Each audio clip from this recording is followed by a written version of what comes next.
उड़ीसा के पुरी में स्थित जगन्नाथ मंदिर भारत के 4 पवित्र धामों में से एक है, जहां हर साल आषाढ़ माह में भव्य रथ यात्रा का आयोजन होता है। हिंदू धर्म में जगन्नाथ रथ यात्रा का बहुत अधिक महत्व है।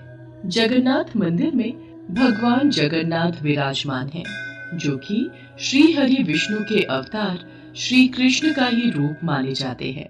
जगन्नाथ का अर्थ होता है जगत के नाथ। आषाढ़ मास की द्वितीय तिथि को ये रथ यात्रा शुरू होती है और शुक्ल पक्ष के 11वें दिन भगवान की वापसी के साथ इस यात्रा का समापन होता है। भगवान जगन्नाथ के मंदिर से जुड़ी एक पौराणिक कथा के अनुसार मध्य भारत में इंद्रद्युम्न नाम के एक राजा रहते थे। उनकी राजधानी का नाम अवंती था। वो भगवान विष्णु के बहुत बड़े भक्त थे और हमेशा भगवान विष्णु के दर्शन के लिए इच्छुक रहते थे। एक बार एक ऋषि घूमते हुए उनके महल में आ पहुँचे और राजा से बोले, राजन, उड़ीसा में भगवान विष्णु के भव्य रूप नील माधव को पूजा जाता है, लेकिन वो जगह उड़ीसा के कौन से हिस्से में है, ये आपको पता लगाना पड़ेगा। क्या आप सत्य कह रहे हैं ऋषि श्रेष्ठ? ये सुनकर तो मेरा मन भगवान विष्णु के दर्शनों को लालायित हो गया है।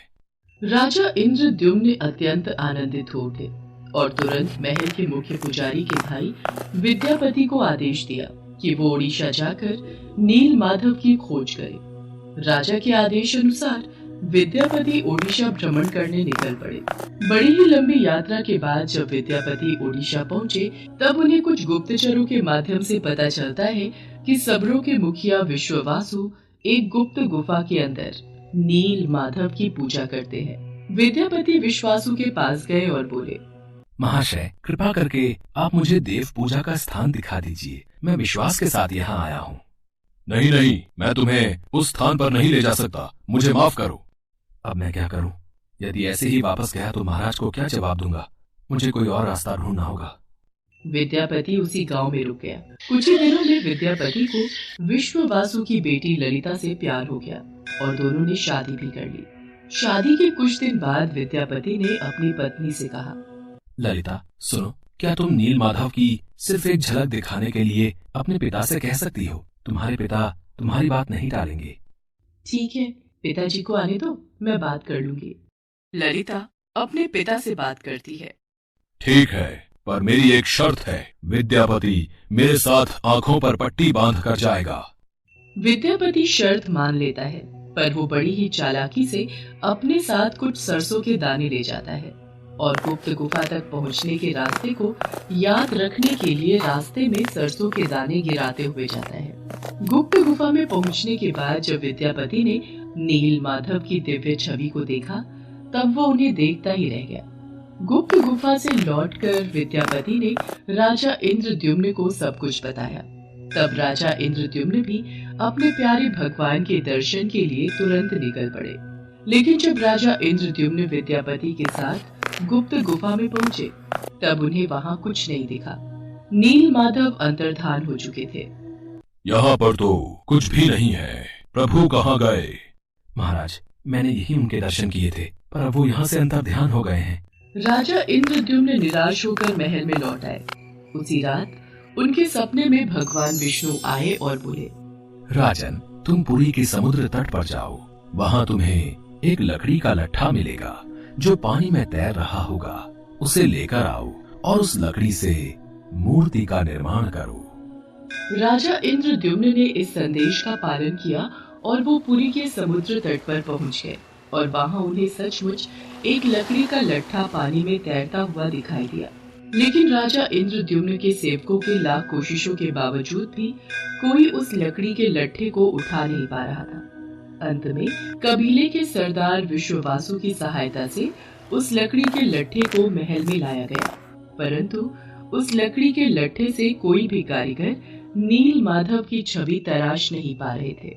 महाराज, हमारे लिए ये कार्य करना असंभव है। हम इस लकड़ी के लट्ठे से कोई भी मूर्ति नहीं तराश पा रहे हैं। हमें क्षमा कीजिए। जब इस काम को करना नामुमकिन हो गया, तब भगवान विष्णु ने फिर से राजा के सपने में दर्शन दिए और कहा, राजन, तुम देवताओं के शिल्पकार विश्वकर्मा की आराधना करो। वो इस कार्य को अवश्य पूरा करेंगे। भगवान विष्णु के कहने पर राजा इंद्रद्युम्न ने देवताओं के शिल्पकार श्री विश्वकर्मा से प्रार्थना की। तब वो सबके समक्ष एक बूढ़े बढ़ई के रूप में प्रकट हुए और राजा इंद्रद्युम्न से बोले, राजन, मैं आपको विश्वास दिलाता हूँ कि मैं कुछ ही दिनों में तराश कर मूर्तियां तैयार कर दूंगा, लेकिन मेरी कुछ शर्तें हैं। जी प्रभु बोलिए, मुझे आपकी सारी शर्तें मंजूर हैं। मैं भगवान श्री विष्णु की मूर्ति को 21 दिनों में बनाकर तैयार कर दूंगा, पर मैं ये कार्य अकेले में एक बंद कक्ष में रहकर करूंगा। अगर किसी ने भी मेरा कार्य पूरा होने से पहले कक्ष के द्वार को खोला तो मैं कार्य को अधूरा छोड़कर चला जाऊंगा। मुझे आपकी सारी शर्तें मंजूर हैं। कृपा करके आप कार्य को आरंभ कीजिए। और फिर भगवान विश्वकर्मा ने कक्ष के द्वार बंद कर लिए और अपने कार्य में लग गए। लोगों को उस कमरे से सिर्फ आरी, छेनी और हथौड़ी इत्यादि की आवाजें सुनाई देती थी। लेकिन 15 दिनों बाद जब रानी गुंडीचा को कमरे से कोई भी आवाज सुनाई नहीं दी, तब वो घबरा गई और राजा इंद्रद्युम्न से बोली, महाराज, जिस कक्ष में मूर्ति बनाने का कार्य चल रहा है वहाँ से कोई भी आवाज नहीं आ रही है। कहीं वह बूढ़ा कारीगर भूख प्यास के कारण मर तो नहीं गया? आप एक बार कक्ष को खोलकर देख तो लीजिए, कहीं हमारे सिर कोई पाप न लग जाए। पर महारानी, हमें उन्होंने यही शर्त रखी थी कि 21 दिन से पहले उस कक्ष का द्वार न खोला जाए। कहीं कोई अनहोनी हो गई तो? महाराज, ऐसे भी तो हम चिंता में हैं। कक्ष को खोले बिना कुछ पता नहीं चलेगा। रानी गुंडीचा ने राजा इंद्रद्युम्न से कक्ष का द्वार खोलने की जिद की। आखिर में कक्ष के द्वार को खोला गया और राजा इंद्रद्युम्न के ऐसा करते ही वो बूढ़ा कारीगर बने भगवान विश्वकर्मा गायब हो गए और अपने पीछे आधी बनी 3 मूर्ति छोड़ गए। राजा इंद्रद्युम्न को इस बात से बहुत दुख पहुंचता है कि उन्होंने विश्वकर्मा की बात को नहीं माना और शर्त के नियम तोड़ दिए। इसी कारण प्रभु जगन्नाथ के हाथ और पांव आधे बने हुए हैं। राजा इंद्रद्युम्न ने उसी रूप में उन मूर्तियों की स्थापना की जो आज जगन्नाथ मंदिर के नाम से प्रसिद्ध है, जहां श्री कृष्ण भगवान जगन्नाथ के रूप में बड़े भाई बलराम और छोटी बहन सुभद्रा के साथ विराजमान हैं। प्रभु जगन्नाथ को भी बुखार होता है, उनको भी दवाई दी जाती है। कभी कभी वो ठीक हो जाते हैं, पर कभी कभी नहीं। उनका पुनर्जन्म होता है जिसे नव कलेवर कहा जाता है, जो हर 8 साल, 12 साल और 19 साल में एक बार होता है। इन दिनों उड़ीसा सरकार पुरी में अंधकार का ऐलान करती है और कुछ खास पुजारी अपनी आंखों पर लाल कपड़ा और हाथों में लाल कपड़ा बांधकर पुरानी मूर्ति से कुछ रहस्यमयी चीज को निकालकर नई मूर्ति में लगा देते हैं, जिसे ब्रह्म पदार्थ कहा जाता है। ब्रह्म जो जीवन का प्रमाण देता है। जैसे प्रत्येक मनुष्य के शरीर में आत्मा होती है, उसी प्रकार प्रभु जगन्नाथ के शरीर में ब्रह्म या परमात्मा रहते हैं। यही कारण है कि प्रभु जगन्नाथ दुनिया के एकमात्र जीवित ठाकुर जी हैं, जो भक्तों की पुकार सुनते हैं, समझते हैं और उनकी इच्छाओं को पूरा करते हैं। श्री जगन्नाथ मंदिर के ऊपर स्थापित लाल ध्वज सदैव हवा की विपरीत दिशा में लहराता है। प्रतिदिन सायकाल मंदिर के ऊपर स्थापित ध्वज को मानव द्वारा उल्टा चढ़कर बदला जाता है। कहा जाता है कि जब श्री कृष्ण की मृत्यु हुई थी, तब एक बहेलिये ने ही उनका अंतिम संस्कार किया था, लेकिन उस वक्त श्री कृष्ण का दिल आग में जला नहीं था, जिस वजह से बहेलिये ने उस हृदय को लकड़ी के गुच्छे में बांधकर समुद्र में प्रवाहित कर दिया था, जो फिर बहते बहते पुरी के समुद्र तट पर पहुंचा और वहां से फिर राजा इंद्रद्युम्न ने उसे प्राप्त कर प्रभु जगन्नाथ की मूर्ति का निर्माण करवाया।